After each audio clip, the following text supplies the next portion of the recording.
Never up, never down, never. Like a theme in a song, clever. Feeling high, feeling low at the same time. Feels so right, then I'm wrong, hoping I'll be fine. But I get up, I always do. I never think, I always do. Never thought I wouldn't jump, oh what a fool. But if I fall, I will get up again.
Hello, Ivy here. This week's podcast is entitled UK Establishment Spending 80 Years Travelling Up and Down the 7 Stages of Grief Model.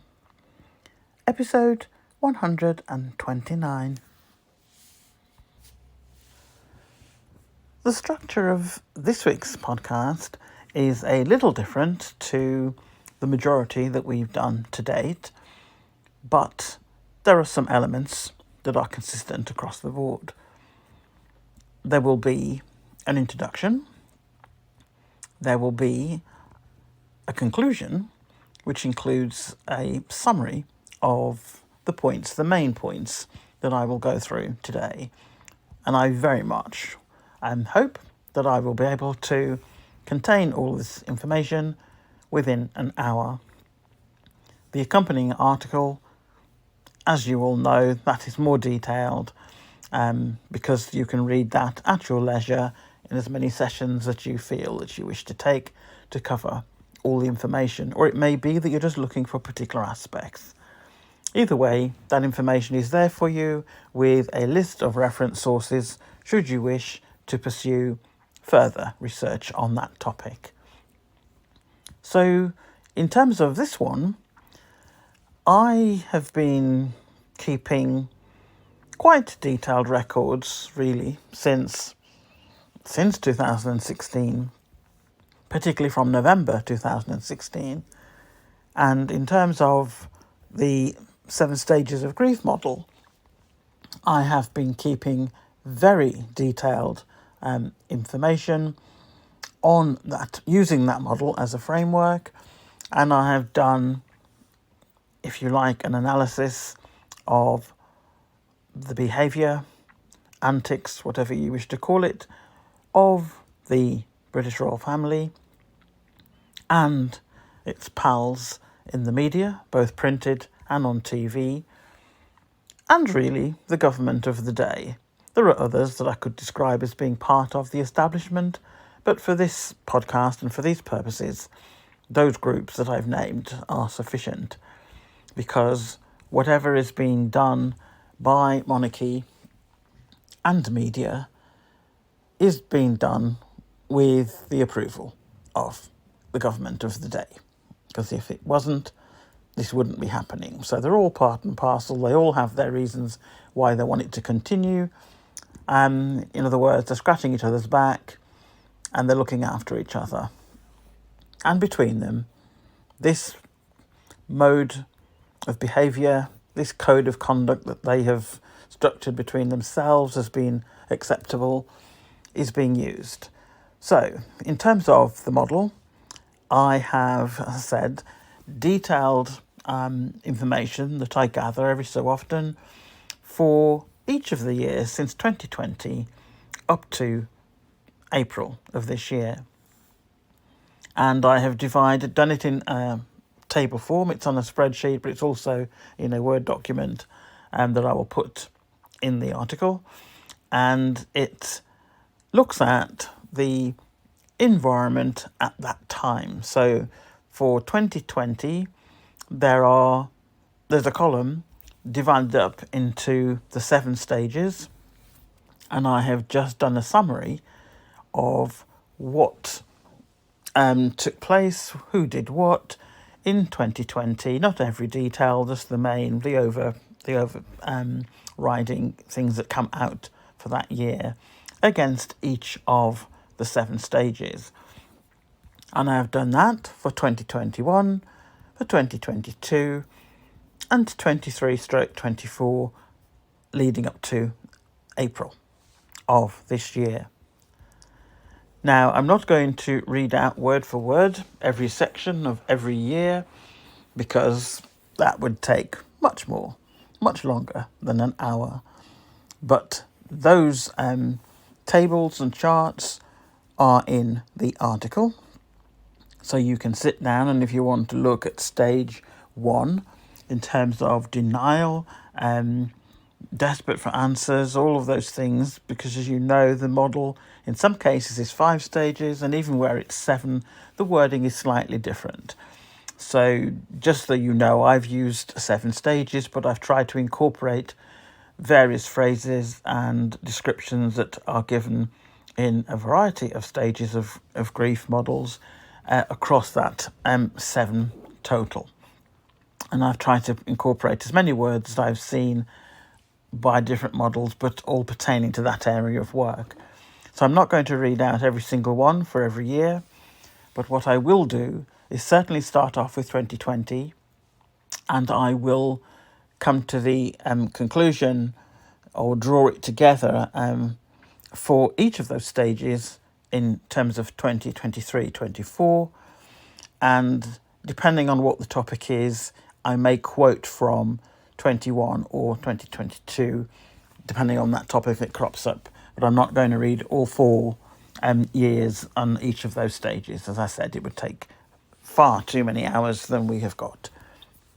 However, it's been quite interesting to go back over this in the last few weeks and look back at notes that I made for particular stages, and there are some themes still running through all 4 years, things that haven't changed, and other things where you see something building and it's continued to build, and it's definitely showing itself in 2024, and who knows where it will go. So hopefully you will find it interesting.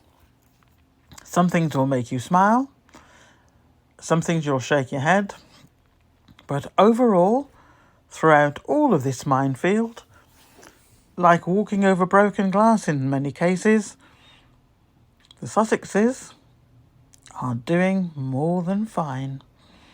And they have managed to work their way through all of these poison arrows and hurdles put in their way by various folk. And every year they have triumphed. Every year, every stage, they have come through holding their own, standing tall, solid. And when we get to 23, 24, if any of those groups choose to listen to this podcast or read the article, and if over the years as we go through them, they're feeling a little bit of despair, I think by the time they get to 23, 24, they may need medical assistance. But apart from that amusing element, which we can all have a laugh at the end, let's see how we go looking at 2020 and the first stage of grief when Harry and Meghan decided to step back from being senior working royals. I was reminded when I started to revisit these years and the summaries that I'd put about various groups and their behaviour, the heading that I used for the table was British Royal Family and Royal Rota's Snakes and Ladder Journey on the 7 Stages of Grief Model, commencing from 2020.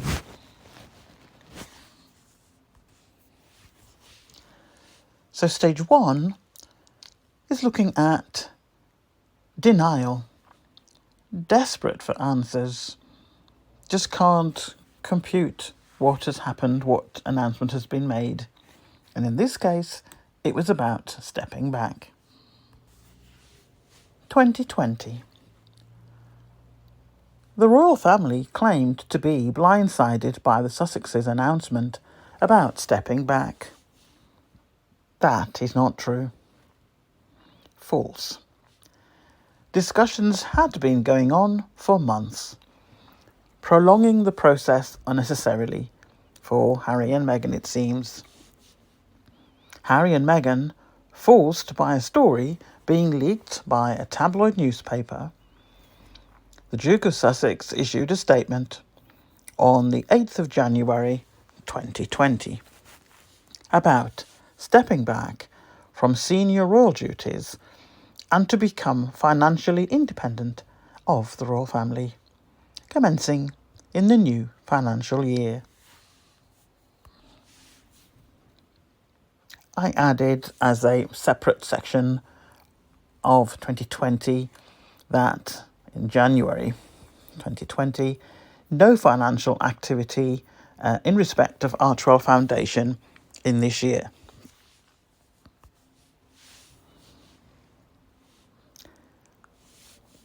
Still in 2020, looking at the anger and the denial. Lots of posturing by the media and apparently courtiers. Definite signs of anger about the announcement and the planned departure. The plan by the British royal family and royal reporters backfired, it would seem. None of them thought that the whole Sussex family would leave. How could they do this? Royal Rota and media were saying all through, we have been fair to them. Some reporters, one in particular, kept asking, what will happen to Sussex Royal Foundation? The anger with the Sussexes leaving at the Commonwealth Service in March 2020 was plain to see. Like many other things in that particular service, the global audience witnessed the unprofessional and disgusting behaviour by the royal family itself. If their advisors thought that this was a good image to put out in the global universe for everyone to see, they made a huge mistake. What is more, the Commonwealth countries also viewed the playground mean girl antics, and it is an image that became a turning point for many people around the world, myself included. Sadness and bargaining. Still in 2020.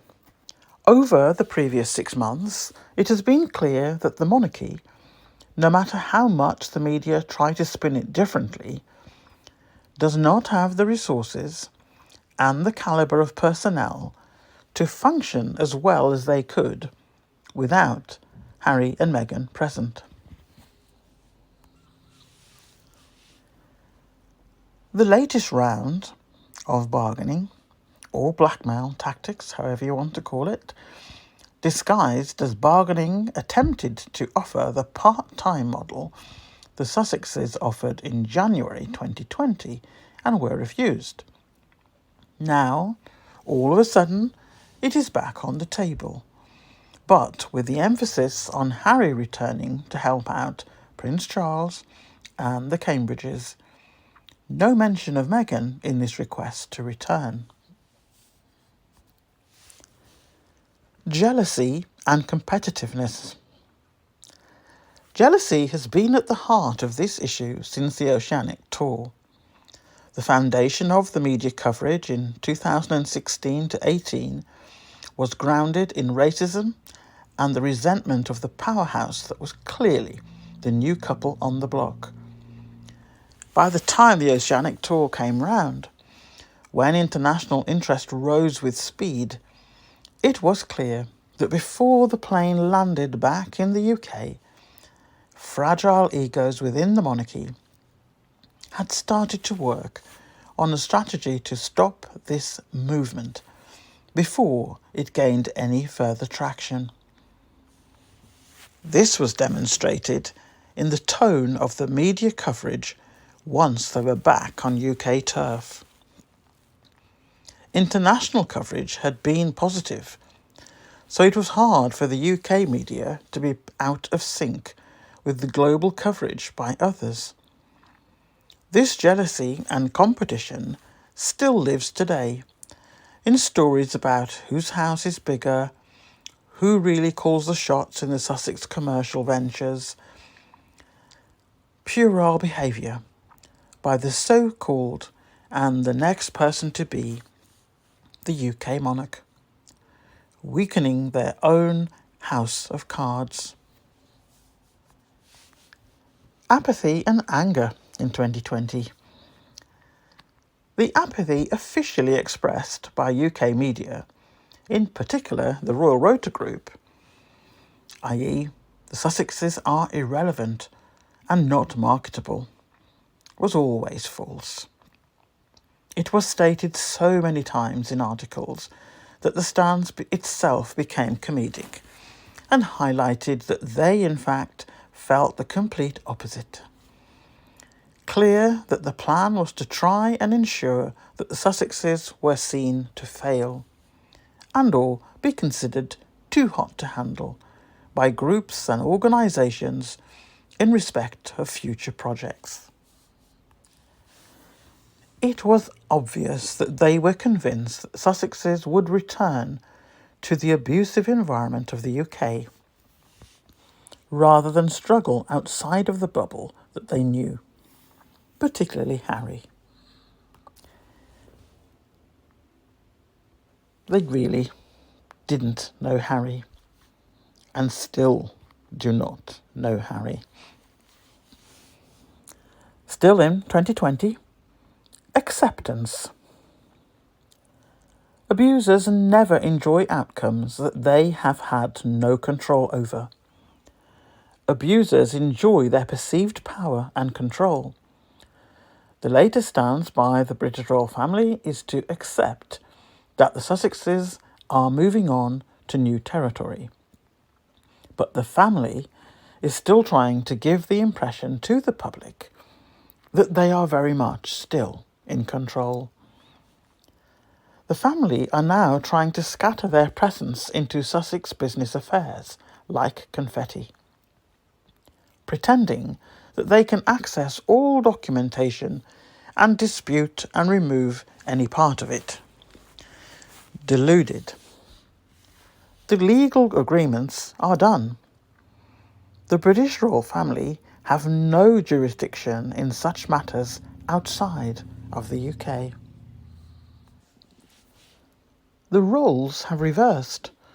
The Sussexes have moved from being described as irrelevant by the media to the media now moving to justify why they will continue to report on them and their activities because of public interest, as Harry is a son of the future king. What a sad excuse. wonder why we don't see them report ad nauseum about the current monarch's children. The final section for 2020 on this particular part of the podcast is about hope. They are not there yet. It will be interesting to see the juxtaposition of how the monarchy manages their self-inflicted wound going forward, as the Sussexes clearly move on with their lives. The amount of time and effort already being taken to control how the Sussexes operate outside of the family, even though they have absolutely no financial ties to the public purse or funding from Prince Charles, is the clearest indicator yet that the firm is not ready to move on.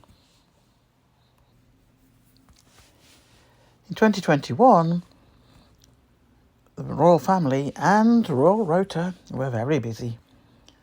They were no longer in denial. Strategy clearly moved on to Operation Destroy the Sussexes by any means possible. Try to destroy their credibility as business partners. Destroy their characters. Archwell now had a bank account. And it was open.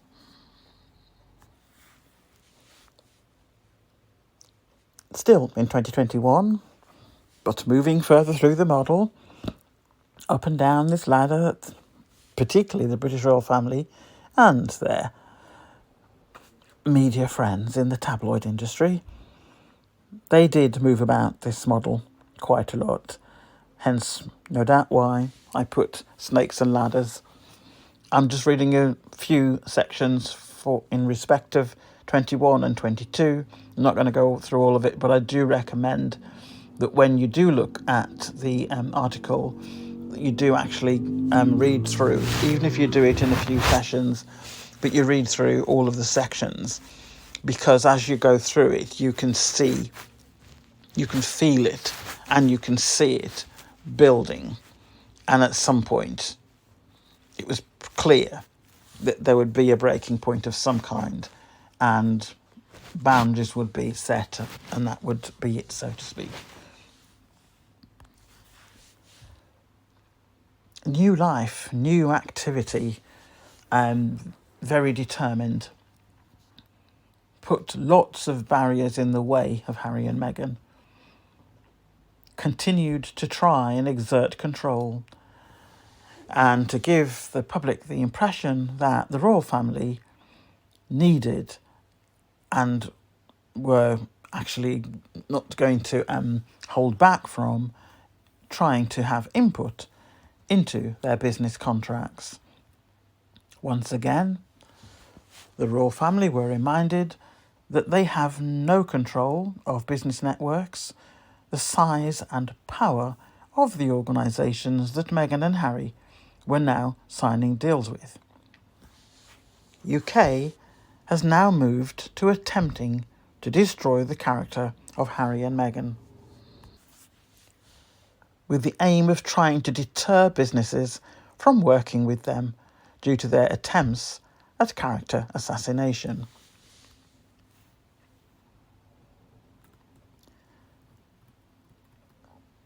The amount of money raised by Archwell in this short period was $50,000 in 2020.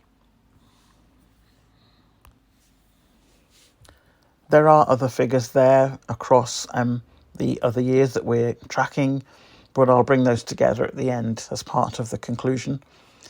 But what I will say is that it refers to the impact report, which outlined activities from 2020 to 2022 and subsequently up until 23-24. The foundation itself, Archwell Foundation, was launched with an initial startup revenue of $13 million in 2021, with a further $2 million raised in the same year, $3 million of which was donated to different causes such as refugee resettlement, procuring COVID-19 vaccines, funding academic fellows, supporting humanitarian relief centres. That's not bad for a year, is it? Feel so proud even just reading through the figures. The sadness and the bargaining stage. The royal family continue to employ emotional blackmail because they realise that they do need Harry, but still refuse to acknowledge Meghan.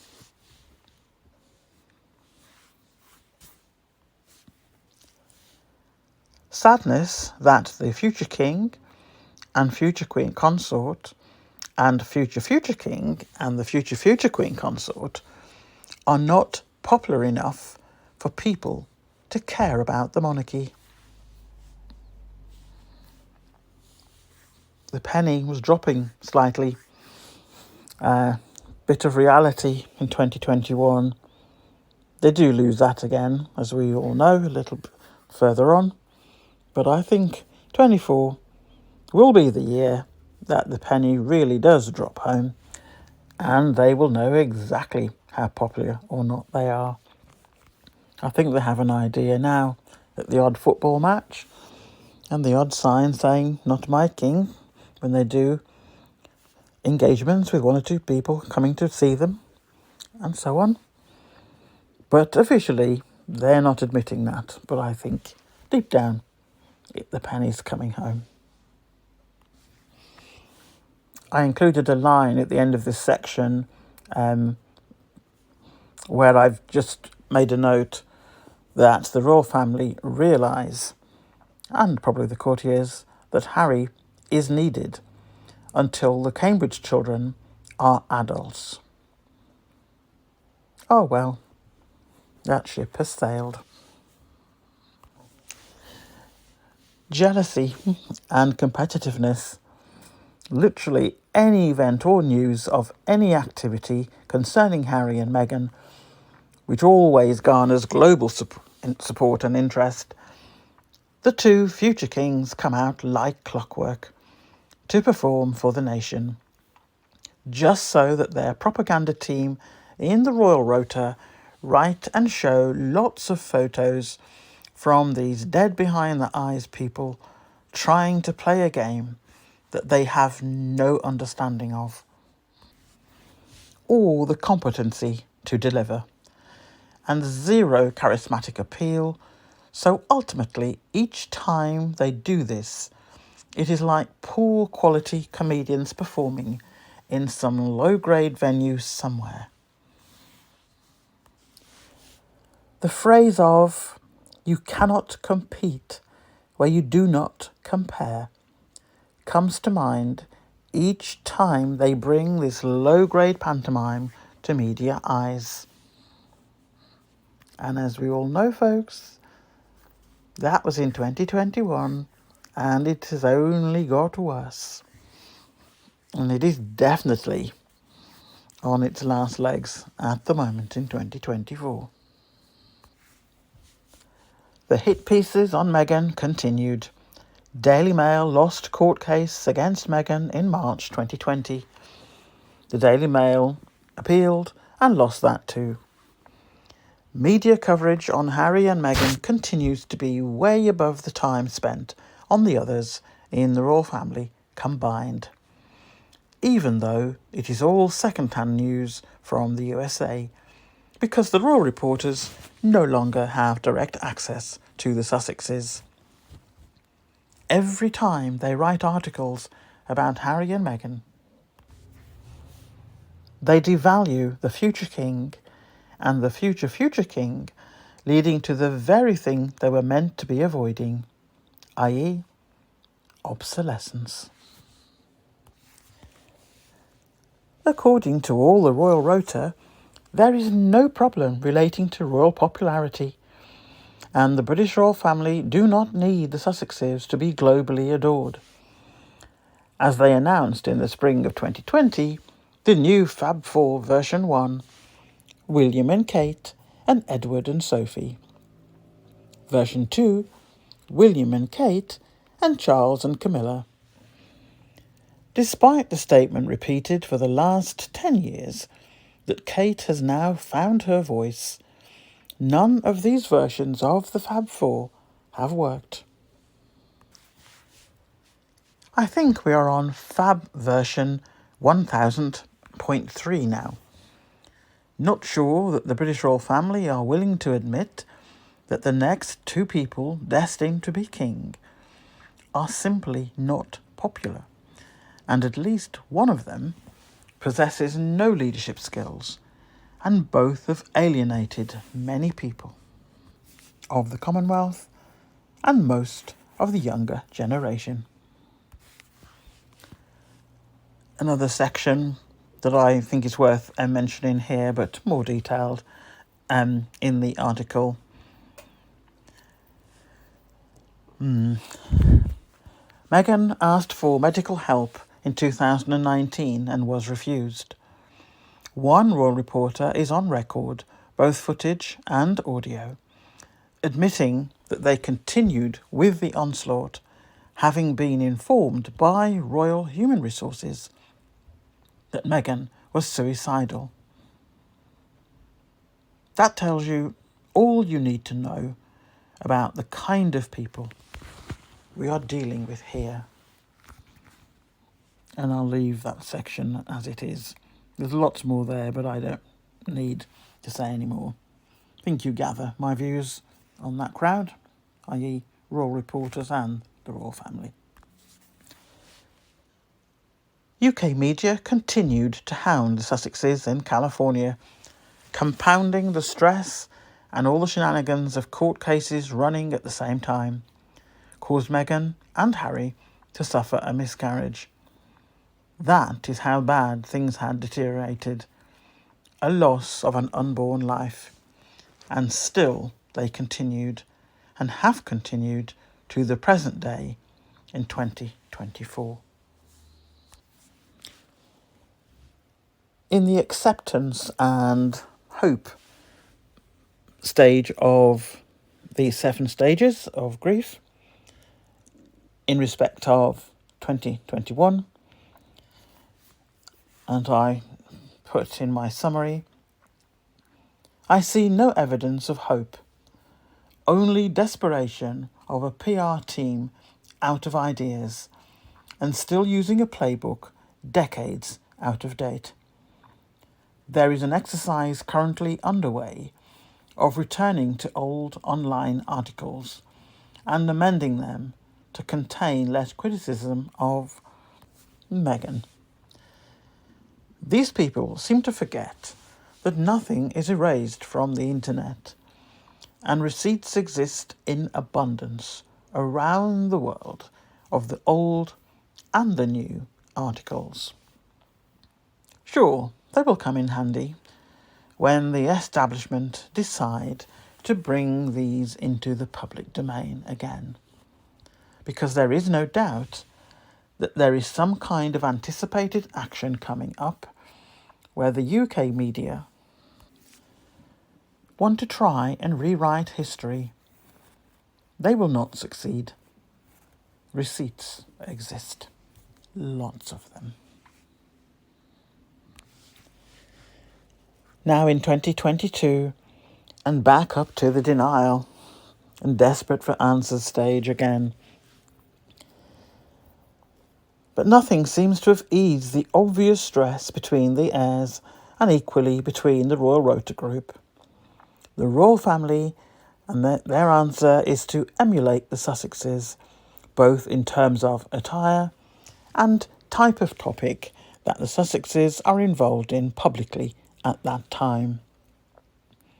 The issue for the British royal family is that they appear to have no new ideas of their own, or any ongoing outcomes from projects that have been running for some years without an update. The image it portrays is that the second in line cannot be seen to be outshone by his younger brother. No one appears to have admitted publicly to this heir that by copying and doing something similar after a Sussex project has been announced does not make the heir stronger or more proficient. It just reinforces the statement that nothing original is coming from taxpayer-funded royals, and where money is being spent, it is on vanity projects, as the heir plays catch-up and is publicised copying his brother. Does not bode well for the future of the UK monarchy. There are no questions being asked of the royal family, and the nation is meant to be impressed by copying and pasting of the non-working royals' work roster. And to make matters worse, everyone watching from behind their hidden embarrassment for what the royal family has become. As the copying and pasting is not even done well. It lacks heart, but shouts, look at me, vibes. Powerful people request to work with the Sussexes. But conversely, the royal family request to be in the spaces of powerful people. The former produces project plans with measurable aims and objectives and timescales. The royal family activity just has many photos taken with apparent important people, and then everyone returns to their day jobs. Note, the Royal Rota have the chance to take photos and write articles that will make everything sound like the second coming of the Holy Spirit. The reality is that there are people in both groups that are surplus to requirements.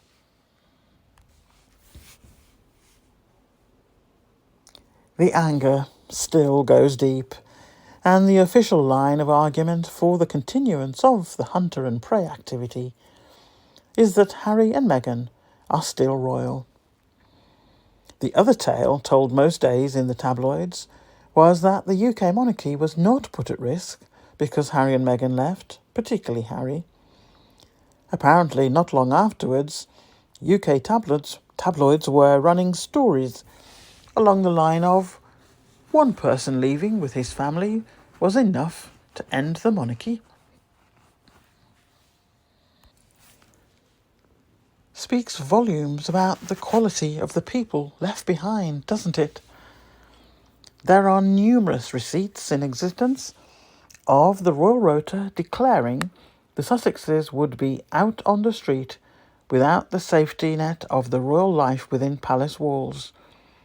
So confident were they, and the royal family, that the Sussexes would beg to return to the fold. When that did not happen, once again a myriad of receipts exist of royal reporters stating that from March 2020 they would not write about anything the Sussexes did, and that the royal family have washed their hands of them.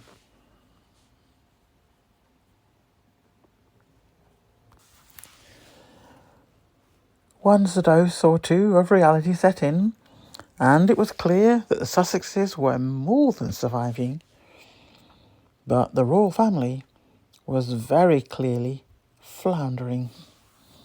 And remember, this is in 2022.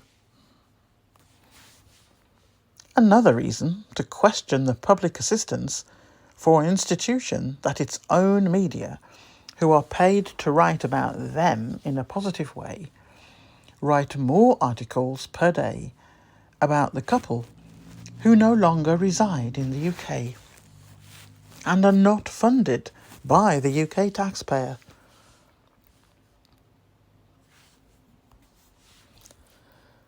A couple who they spent months writing that no one in the royal family or the Royal Rota wanted anything to do with them after they stepped back. As for the bargaining stage, bargaining was never taken seriously. At the Sandringham Summit, everything that Sussex has put forward as a way of being involved in some way with the royal duties, if needed. All offers were refused, including half-in, half-out arrangement.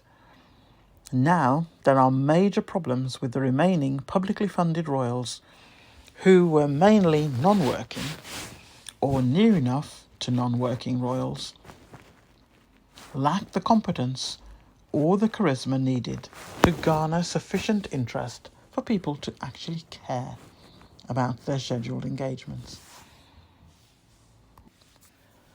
The Sussexes were punished and continue to be for daring to step back, and more so for daring to be credible and successful in their endeavours. Now the stage for bargaining is over, not least because when an attempt was made by one of the photographers who has been with them since the start of time, pleaded for Harry to come back to help out Prince William and Prince Charles. He did not request Meghan and the children return too. He made many telling errors, one of which was that if they, i.e. royal reporters, had got to know Meghan better, she would have been seen as human. Not sure what species they or he believed she was, but it was not the best way to encourage someone who they bullied and harassed out of the country to return. The jealousy and competitiveness consumes the second in line to embarrassing proportions now, and the Duchess is equally the same, wearing the exact same clothes from the exact same designers, down to even the matching shoes and hats, is cringeworthy. The Duke copying types of engagement for photo opportunities only, no intention of actually doing any work on any of them, but the need to be seen, to be loved and adored, because he is the second in line to the throne. Fragile egos and arrogance and entitlement are off the scale. If a royal family need a media team to make them look good and to hide the less popular behaviour away from prying eyes and still look like low-quality royals, it is a clear indicator that the UK economy is on the decline in a bad way and deteriorating. If a family cannot even look interesting and garner support with a propaganda support network in place and gaslighting practices published and spoken daily, and still the royals and their network are circling the drain, should have several alarm bells ringing. And again I repeat, this was in 2022. The anger is very evident still. The royal reporters generally move between jealousy and anger. The royal family is still angry, but continue to try and pluck another royal or two out of the fold and present them as the next best thing. And each combination has failed, because it is all too obvious that desperation is the reasoning behind all these chronically bad for business, clutching at straws activity. The UK monarchy has never had to actually do anything to prove their value to the public purse. It has always been a given that they would be adored. They are used to the wave and smile royally and odd cutting of a ribbon. The Cambridges never worked, or rather attended engagements for a few minutes a week, until Harry and Meghan increased on the things that Harry used to do on his own. And together they have hit the global scene by storm and helped so many organisations and groups in dire need of assistance. The Sussexes work with organisations, and each of those patronages have continued to thrive, and through training programmes they have each gone on to widen their sphere of activity, all with project plans in place, competent staff around them, and quantifiable outcomes, and not a penny of public funding. UK monarchy has never needed to adapt or be measurable before, other than by royal reporters writing favourable things in the papers. Now they are in a real quandary and self-inflicted wounds by chasing out the globally recognised couple through their work projects and not their titles, which they do not use. Royal reporters were confident that royalty was what was needed to bring notoriety, but the Sussexes have proved that tangible results bring success, not tabloid partners writing fluff pieces. Quietly, the royal family have accepted that they dropped the ball, and having refused every offer the Sussexes suggested in March 2020, they have gone on to be hugely successful philanthropists and are in demand on a global basis to work with recognised organisations and officials. The Sussex ship has sailed. There appears to have been no workforce plan ever in place, or strategic plans, considering more than half of the workforce are beyond retirement age. There's more in that section. There's no need for me to read that out, and apart from anything else, we've done a number of podcasts on these very topics, so you all know what I'm referring to. And for new people listening, there are articles and podcasts over the last 3 years that cover all of the points that I am summarising through this chart. There are things in articles and previous podcasts, and some of them are summarised on this chart. I'm not even going to read some of those. They're so vile, and have been written about and spoken about in interviews quite proudly by equally vile people in a range of areas of the media, printed and televised. And they have no shame, and they're very proud and still remain proud to say these things out loud on their programmes where they talk to one another, reporter to reporter, because they have nobody else that they can interview and talk about news that this country wants to hear about. That's how relevant they are. Let's all talk to one another and get paid for it, even if it is in buttons. I'll read a few lines from this section, and that'll give you an idea of what the rest of this section contains. As I said, it depicts the people themselves accurately. Vile. There seems to be a belief that if anything happens to the Duchess of Sussex, the Duke will crawl back to the UK and return to his role as his older brother's footstool. No concern about any grief that the Duke would be experiencing or where the children would be. But all would be okay in royal land because the worker bee would be back in town. The sheer cruelty and audacity to think this would be a satisfactory outcome.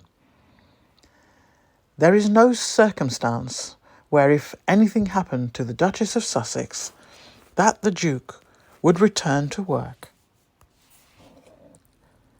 and live with his abusers and those of his wife, only for them to cast him aside when the Cambridge children reach adulthood.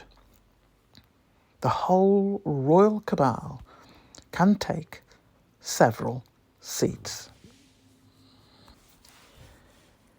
I have not forgotten the rounds of interviews that Ingrid Seward did on the back of some book or other, suggesting that if anything happened to Meghan, Harry would return to the royal family, and that if anything happened to Kate, the two brothers would be there to console each other and to heal their rift. This is the kind of mentality which follows on from royal indoctrination. No person of sound mind would reach such an aspiration and would definitely not say it publicly, several times in front of camera. The cabal shows no signs of looking inward at what they have within the family and set out a strategic workforce plan as to how they can deliver a service in the future. In my mind, that means they have no realistic plan in mind or place. A summary of 23-24. New lifestyle and projects thriving, and the Sussexes are booked and busy.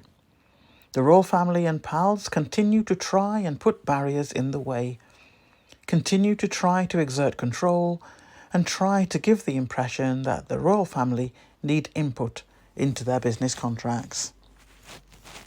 Once again, the royal family are reminded that they have no control of any business network the size and power of the organisations that Meghan and Harry are signing deals with.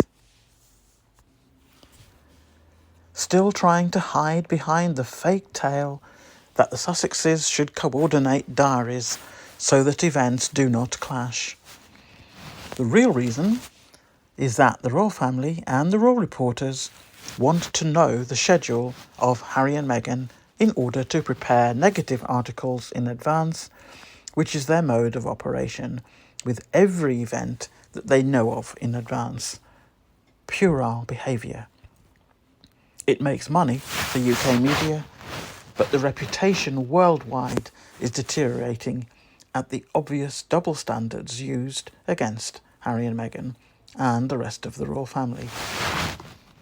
There is zero reason for the UK to shadow move with the Sussexes' activities, and an increasing number of occasions it is unlawful. Time for the appropriate people to act. Headlines tend to focus on initial reactions to significant events involving Meghan and Harry, or any unexpected developments in their personal or professional lives. Basically, any excuse to justify the stalking and harassment of the Sussexes in order to write copy for weeks and generate income. From the propaganda created to encourage engagement from the UK public. Headlines tend to focus on reconciling differences within the royal family, negotiations related to Meghan and Harry's roles or public appearances, or attempts to manage public perception, but always stating that the situation has been caused by the Sussexes and the onus is upon them to rectify things. 8 years down the line, and the royal family and its media have yet to take responsibility for hounding Harry and Meghan out of the UK. All articles are written to incite negativity towards the couple from the UK public, and that any problems occurring now is not down to anything that the royal family and media have done. The opinions outside of the UK is the complete opposite, and therefore, in terms of reputational damage to the Sussexes, that is not applicable outside of the UK bubble. If the day ever comes that the royal family and UK media realise or admit that the core of their articles and opinion pieces only matter to the dwindling royalist base, and the rest of the UK don't actually care much about a monarchy, will be a day that they start to focus on putting that situation right. The royal family and media need to worry about the reducing interest and popularity of the British royal family. Too much time is spent on focusing on vindictive activity against the Sussexes rather than put together activities that have a positive impact on the nation. Some of the headlines this year have tended to focus on the emotional toll of public scrutiny on the senior royals, particularly the King and the next in line. Let's remember, they wanted the spotlight to shine on them and them alone. Be careful what you wish for. The way the articles are written imply that anything going on relating to mental health, or just health in general, is due to the decision that the Sussexes made to leave the UK. No responsibility is admitted to the interaction or lack of between Kensington Palace and Buckingham Palace. I would also argue that certain people who have spent years saying they wanted the limelight, wanted to be under the spotlight, and wanted to have titles and power, now, when they are so close to being in that position, all of a sudden it seems they're very uncomfortable about taking it on without a wingman or a wing person. I wonder why. Like I said, be careful what you wish for.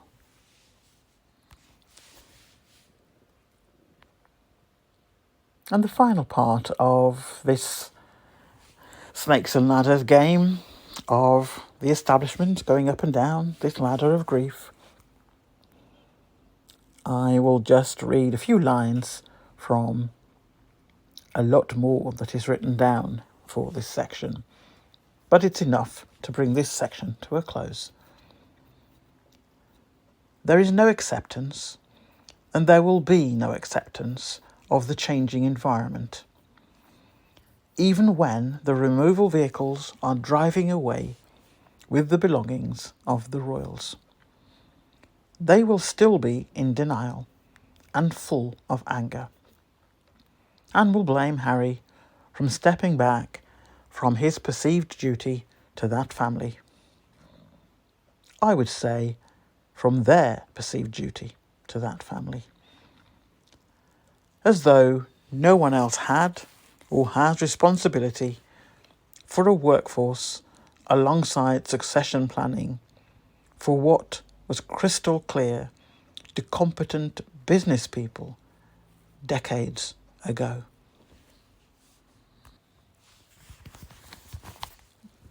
And to bring this podcast to a close, I'm not going to go into details for obvious reasons, as you will soon hear, but just keep in mind, going through that table, the chart of the 7 stages of grief, and how things have progressed over those years, and if we go back to 2016, how things have, if you like, have been ramped up over that time. Just know that there are laws, both national and international, that cover activity from one location, and where certain laws are broken, when their targets live in a different country. I'm not going to say which ones. If they want to pursue that, I'm sure they've got people that they can consult. All I'm saying is there's a lot of things that have been done to Harry and Meghan, both in the UK and outside of the UK, and it's unlawful. And I will not rest until that is picked up by the right people and taken forward. That's all I need to say on that front. I think 8 years and counting is beyond enough time now, and there is an abundance of evidence to back it up. Enough is enough. As per usual, I look forward to hearing your views on the podcast, which was a meander through that model. But in many ways, I look forward to hearing subsequent remarks from you when you look at the article and possibly some of the reference sources. That, in terms of the reference sources, could take weeks or months whenever you have time to look at the odd one from time to time. I don't expect you to read from cover to cover on each one. It's not about that. It's just like a database to tell you more details about certain things. But if you read the article, look at that chart of the stages of grief and just pick out odd lines from each of the sections, that's all you need to do. You will start to have a picture form in your mind. And I'd be interested to hear your thoughts in the coming weeks. Actually, it doesn't have to be necessarily in the first week. Over the next few weeks, I would be quite interested to have your thoughts on that and treatment, as I said, from one country targeting another country's citizens or residents in the case of one, but the other three are citizens of another country, and your thoughts on that. Because I have done a lot of work on that area, and in fact, abuse of various kinds since 2016. And I am not legally trained, so I am not for one moment suggesting that what I have put there is going to be, people will just take it as it is and move forward with it.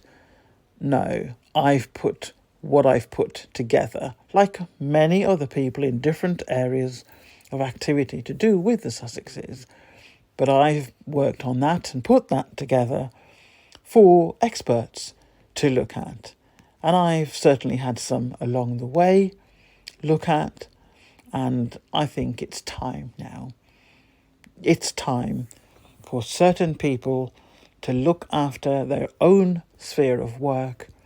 There's enough problems and crumbling foundations and house of cards that is on the brink of falling that they should be focusing their activity on, and leave successful people to continue to be successful. But we shall see. We'll see. So, thank you for listening. And yet again, I'm about to go over an hour, so I will try and bring it to a close. Thank you very much. I'm sorry it may seem a little bit dry because we're going through details, but just so that you know, it's important, and it will prove to be important months or years down the line. So thank you. Look forward to hearing from you all Sunday night onwards. So it's bye from me. Bye from Ivy. Bye.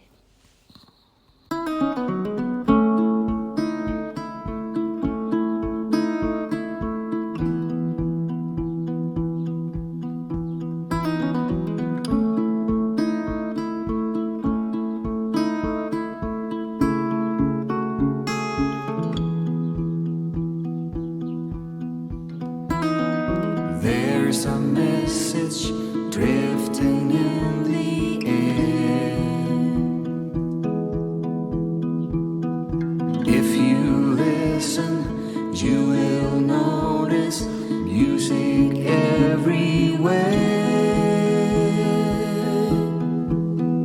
This bridge is made of hope. This bridge is made of hope. In this world of hunger, war, and strife, we can together, all included, build a better life. This bridge is made of hope.